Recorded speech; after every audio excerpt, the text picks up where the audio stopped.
La dette publique, encore et toujours la dette publique. Il faut moins de dette publique. Dette publique, dette publique, dette publique. Oui, on a compris. Mais en effet, il y a de quoi la prendre au sérieux, cette fameuse dette publique. Son impact est mondial, et rares sont les pays qui ne sont pas sévèrement touchés.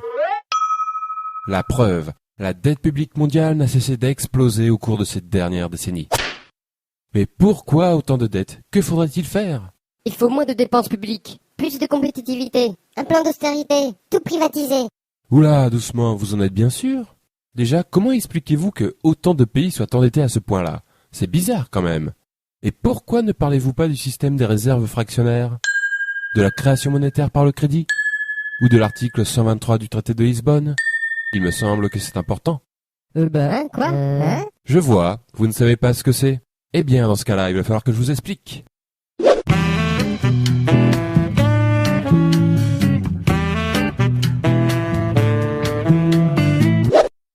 L'économie, c'est comme une baignoire. La monnaie est son eau. La règle est de la remplir avec la bonne quantité. Ni trop, ni pas assez. Quand une économie est en croissance, c'est comme si la baignoire grossissait. Il faut donc rajouter de l'eau, c'est-à-dire créer de la monnaie. Donc une première question s'impose. Comment est créée la monnaie? Les robinets de l'économie, ce sont des banques très particulières, normalement publiques, que l'on appelle des banques centrales. Elles peuvent créer et détruire la monnaie à volonté, et donc remplir ou vider l'économie. La monnaie créée par ces banques s'appelle la monnaie centrale. Mais, petite astuce, il existe un deuxième robinet, constitué des banques commerciales, c'est-à-dire les banques privées. Cependant, ce robinet fonctionne d'une manière un peu particulière. Je vous explique. Lorsque l'on fait un emprunt dans une banque, la plupart des gens s'imaginent que la banque donne une partie de l'argent qui est dans ses coffres. Eh bien, pas du tout. La banque va en réalité créer l'argent qu'elle prêtera par une simple écriture comptable. Cet argent sera détruit au fur et à mesure que le prêt sera remboursé. Ce procédé se nomme tout simplement la création monétaire par le crédit.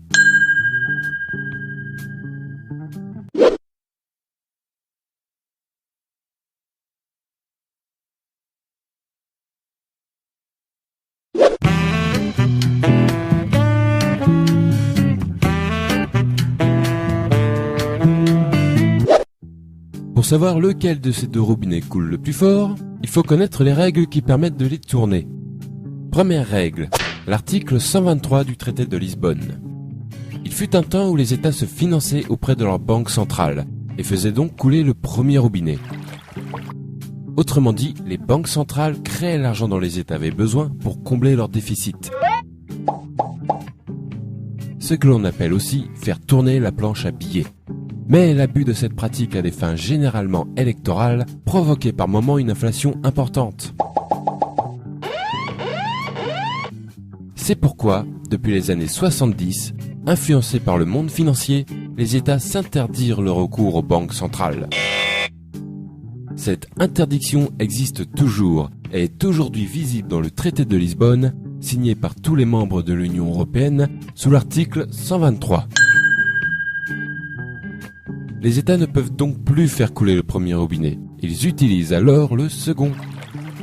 Cela veut dire que pour combler leur déficit, les États font désormais des emprunts auprès du marché financier, et plus particulièrement auprès des banques commerciales. Deuxième règle, les réserves fractionnaires. Tout comme les États, les ménages et les entreprises font aussi leurs emprunts auprès du marché financier. Cela garantit alors pour les banques commerciales beaucoup d'argent à prêter en perspective. Mais disposent-elles de suffisamment de fonds pour cela? A priori oui, car comme nous l'avons vu, les banques commerciales créent l'argent qu'on leur emprunte. Mais il existe une limite, que l'on appelle le taux de réserve. La création ne peut avoir lieu que si la banque possède une certaine quantité de monnaie centrale. Cependant, cette limite est franchement souple, puisque, au final, les banques commerciales peuvent créer et prêter plus de 6 fois ce qu'elles possèdent en monnaie centrale. Et si malgré cette souplesse, elles sont tout de même à court, pas de souci, puisqu'elles sont autorisées à emprunter autant que nécessaire auprès des banques centrales. Cela laisse donc pas mal de liberté au second robinet. Ce système plutôt méconnu s'appelle le système des réserves fractionnaires. Il est pourtant répandu dans le monde entier.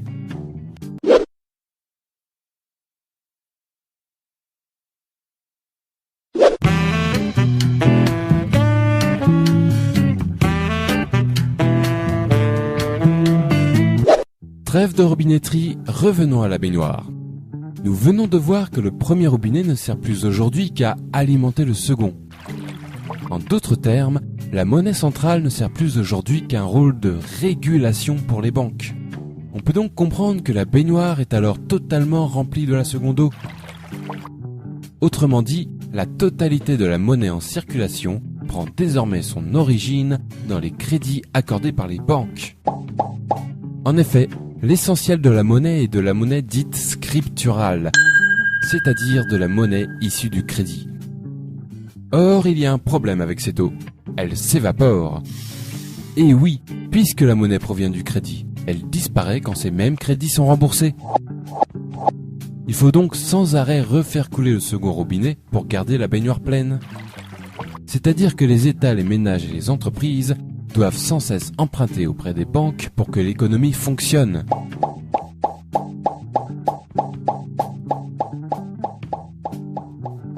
Deuxième problème, cette eau coûte très cher. En effet, les crédits accordés par les banques s'accompagnent d'un taux d'intérêt servant à rémunérer la banque. Il faut par conséquent payer perpétuellement des intérêts sur cette monnaie scripturale qui remplit l'économie. Et je peux vous le dire, cela représente un sacré pactole pour les banques et leurs créanciers. Et un sacré manque à gagner pour tous les autres. On va voir combien ces fameux intérêts peuvent coûter avec un exemple concret. L'énorme dette publique française. Respectant les règles qui ont été décrites, l'État français ne fait plus appel à sa banque centrale et paye donc des intérêts depuis 1973. Lorsque l'on somme ce qui a été payé en intérêts seul depuis cette date, on obtient le nombre remarquable de 1400 milliards d'euros. Pourquoi remarquable ? Parce qu'il est très proche d'une autre somme, la dette publique française actuelle, qui a augmenté sur cette même période de 1350 milliards d'euros. En clair, ce qui fait grossir la dette, ce sont tout simplement les intérêts de cette même dette. Et n'oublions pas qu'il ne s'agit ici que de la dette publique. La dette des entreprises commerciales françaises, par exemple, elle, est aujourd'hui de 7000 milliards d'euros. Les raisons d'un tel florilège de dettes publiques et privées partout dans le monde sont maintenant plus claires. En effet, une grande partie des pays de la planète baignent dans le même bain, à devoir faire des emprunts et payer des intérêts pour faire fonctionner leur économie. Pour rembourser ces emprunts et ces intérêts, il faut faire d'autres emprunts plus importants, qui amèneront d'autres intérêts plus importants aussi. On aboutit donc de cette manière à une dette qui se nourrit d'elle-même, et grossit, grossit, grossit, inévitablement.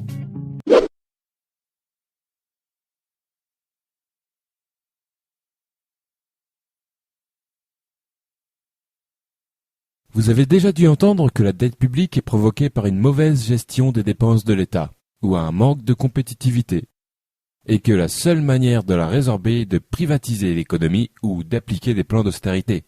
Eh bien, sachez que ce sont des conneries. Il est mathématiquement impossible de résorber l'ensemble des dettes publiques et privées sans aborder la question de la création monétaire par le crédit avec intérêt, puisqu'elles en sont les causes naturelles. Si vous voulez résorber la dette, le premier prérequis indispensable est d'arrêter de faire couler le second robinet pour remplir la baignoire et d'utiliser plutôt le premier à bon escient.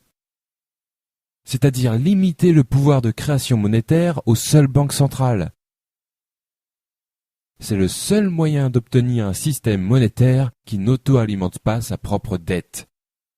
Il y a une quarantaine d'années, les États se sont interdits l'accès à leur banque centrale sous prétexte que le premier robinet était parfois utilisé de manière abusive. Nous sommes arrivés aujourd'hui à la situation inverse, où le premier robinet manque cruellement et un autre l'a remplacé, remplissant l'économie de dettes impossibles à rembourser.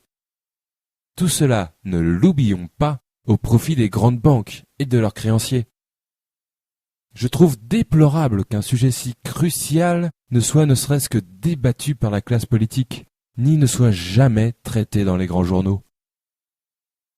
Merci de votre attention.